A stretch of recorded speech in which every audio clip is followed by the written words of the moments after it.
Hello, and welcome to the No Nonsense channel, where your mental health is the modern day wealth.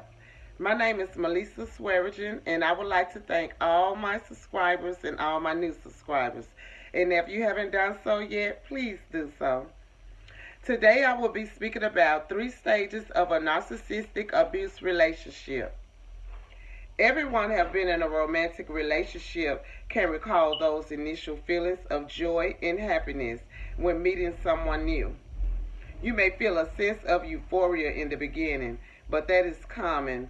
That's why in the beginning of the relationship it's called the honeymoon phase, for that very same reason. But in a narcissistic abuse cycle, things go to a different level. The narcissist will idealize their partner and place them on a pedestal. This is more than just thinking they have found the right one. Rather, they feel they have found perfection, and that's when they will begin to pour out all their affection onto their new partner. For the one on the receiving end, it feels good at first, but then it can become overwhelming. The definition of idealization is the actions regarded or representing something as perfect or better than what it is in reality. Like, for example, if a teenager is in awe with a superstar and they just looking at their image on the screen and they feel like their life is just perfect and everything is just perfect in their life. They're this perfect person with this perfect attitude, when in reality they might have a nasty attitude, don't support their family, and so on and so forth. But the teenager have just idealized this image of just watching them perform, be in performance basically. When someone idealizes something or someone, they think of them or represent them to other people as the being perfect or better than what they really are. Some synonyms for idealization is romanticize, glorify, worship, and exalt, which the last three sound like something that you will only do for God or your source. Glorify, worship, and exalt. But some people have idols, and people do worship people. But idealization is a psychological or mental process of attributing overly positive qualities to another person or thing. Specifically, idealization occurs when we generate positive illusions by maximizing the virtues and minimizing the flaws. When used as a defense mechanism, idealization is minor image distorting defense whereby the individual deals with emotional conflict or internal or external stresses by attributing exaggerated positive qualities to their self or to others. And this defense mechanism is often mentioned in relationships to splitting. We tend to split when we fail to bring together both the negative and positive qualities of someone into a realistic whole. They are either all bad or all good. There is no middle ground. This is what you call the black and white thinking process, which tends to start in childhood, when a child is unable to combine the bad and the good aspects of their parental or caregiver figures, instead seeing them as either one or the other. For most couples, when the honeymoon stage starts to wear off, things start to fall in place at a predictable pattern or routine. You still do be in love with your partner dearly though, even though, however, the initial feelings of euphoria usually wears off. And yet this is the time when most couples start to grow even closer and try to learn ways of working together. Devaluation is the second of 3 stages in a relationship with a narcissist. The switch from the first stage to the second stage can take up from days, weeks, or even months. These switches also seem to happen just as soon as you feel like you have settled in with your partner and everything is okay.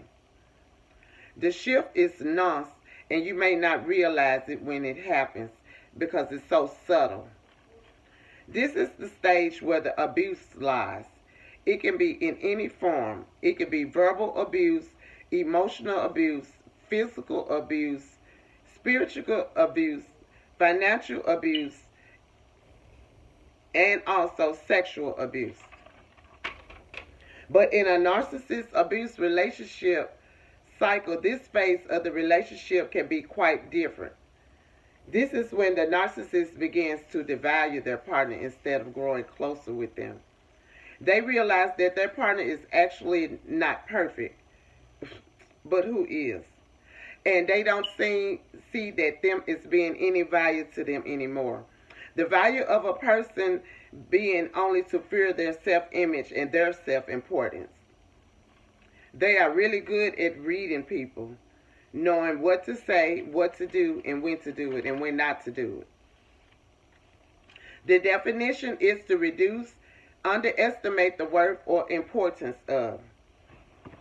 In the devaluation stage of the relationship, the narcissist has hooked their victim, and they start to show their true self then. This is where the insults and the put down starts to slipping into what they say. And by them pretending that they can still be loving, this way the narcs makes the victim believe that their insults is their fault. So you continue to cling on to the narcissist, hoping for the beginning of the love bombing phase to return. So the narcissists begin to put their partner down and holds back on them intimately, showing no affection. When their partner pushes back, the narcissists turn to victim mode and perceive themselves as the victim and then therefore blame their partner, which allows them to further devalue them even more.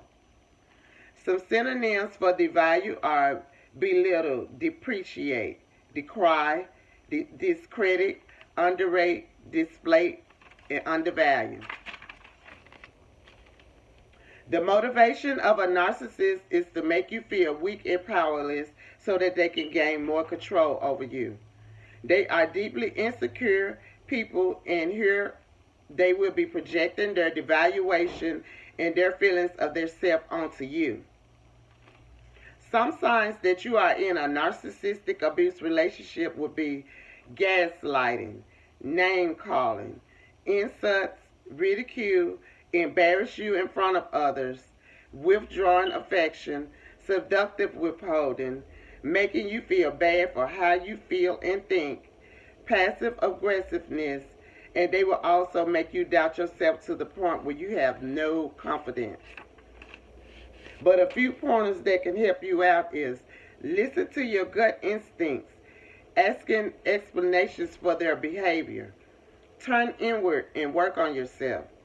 You may also feel ashamed to tell your loved ones or trusted friends about the behavior of your partner, but don't feel bad about it. It's important to let them know, and it's also important to know that they would not judge you for the behavior others have inflicted on you. Excuse me. Most successful couples reach a point where they do not only get along, but they actually thrive together. You may have seen couples that can finish each other's sentences, or they even know what the partner is thinking. This is what I call being on one accord and being in union. Of course, they have disagreements and conflicts, yet they are capable of communicating and coming together to resolve their differences.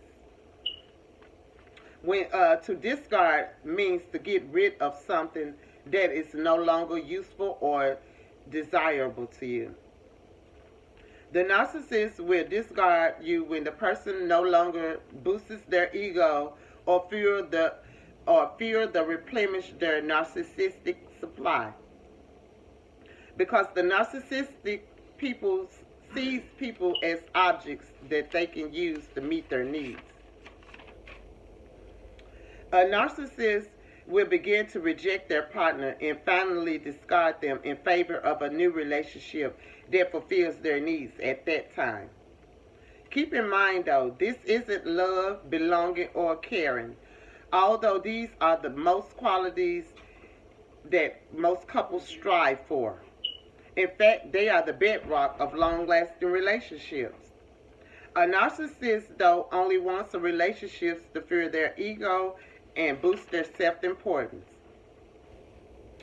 One day you think the relationship is going fine, or either you feel like you are working on those lows that you once had, and then the next day the narcissist would just discard you like you're yesterday's trash. On the surface, they may appear competent and confident, but really on the inside, they are fragile and broken. The act of love bombing and idealization is meant to pull you into the relationship and to have you to be a ready source to feed their supply of need when needed. So they will discard whoever doesn't feel the need of the favor of another person. With that, the narcissist abuse cycle is complete, and the cycle starts over again until you find the courage to get off the hamster wheel of the emotional roller coaster. The result is a series of broken relationships because the narcissist lacks empathy, which prevents them from putting themselves in your shoes to realize how their words and their actions make you feel. In addition to that, having no empathy, they also refuse to take blame. So therefore you will be blamed. The blame will be shifted onto you. Then you feel hopeless because you have no say-so. You don't even get an explanation from the narcissist. And you also is not afforded the opportunity to resolve the issue either. They will discard you without an explanation and be gone on to the next situationship. Most survivors do struggle with anxiety, depression, boundary problems, anger, and shame. And it can also damage your health, and you may experience sleep problems, hypervigilance, GI problems, somatic pain syndrome. All these symptoms overlaps with a symptom called CPSTD, which is called the complex post-traumatic stress syndrome disorder. It's a condition where you experience some symptoms of PTSD along with some additional symptoms, such as difficulty controlling your emotions, feeling angry and distrustful towards the world in general. I have just discussed with you the 3 stages of a narcissistic abuse relationship. I will be coming back with other terminology for the narcissistic and other personality disorders. And thanks again for tuning into my channel, No Narcissist. Thank you.